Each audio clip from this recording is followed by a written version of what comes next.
রহিম। সকল দেশি প্রবাসী ভাইদেরকে সালাম জানাচ্ছি, আসসালামু আলাইকুম। আসলে আমাদের দিগলগাঁও প্রবাসী কল্যাণ সংগঠন থেকে আমাদের গ্রামের গরিব দুঃখী অসহায় মানুষদেরকে অনেক টান দিছি, অনেক সাহায্য সহযোগিতা করেছেন, আপনাদেরকে অসংখ্য ধন্যবাদ।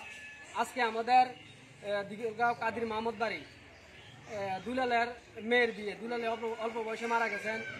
উনি অসুস্থ অবস্থায় আমরা অনেক চেষ্টা করছি, তারপরও কিছু সাহায্য সহযোগিতা করছি। আজকে দুলালের মেয়ের বিয়েতে আমরা তার মেয়ের বিয়েতে আমরা ল্যাব তোষকের ব্যবস্থা করেছি আমরা সংগঠন থেকে। আমার পাশে 3 জন প্রবাসী ভাই আছে।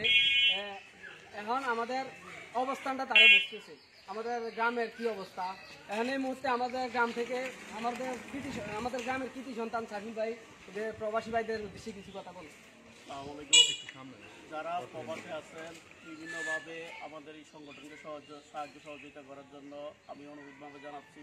তাদের যে সহযোগিতা এবং যারা বিত্তবান আছেন, অনেকে ঠিক আছে বিভিন্নভাবে আমরা জানা সত্ত্বেও অনেক টাকার মালিক, অল্প কিছু সামান্য দানে একটা মানুষের উপকার হয়, সেইভাবে সহযোগিতা করবেন। তাদের সংগঠনটা যাতে আরও সুন্দরভাবে সামনের দিকে আরও এগিয়ে যায়, বড় বড় কাজ প্রোগ্রাম তারা করতে পারে, আমি তাদের এই সংগঠনকে দীর্ঘায়ু কামনা করতেছি। এই মুহূর্তে আমাদের এখানেই সমাপ্তি করলাম। সবাই ভালো থাকবেন, সুস্থ থাকবেন, সবাই অবস্থান থেকে সবাই এগিয়ে আসুন আমাদের সংগঠনের জন্য। আসসালামু আলাইকুম।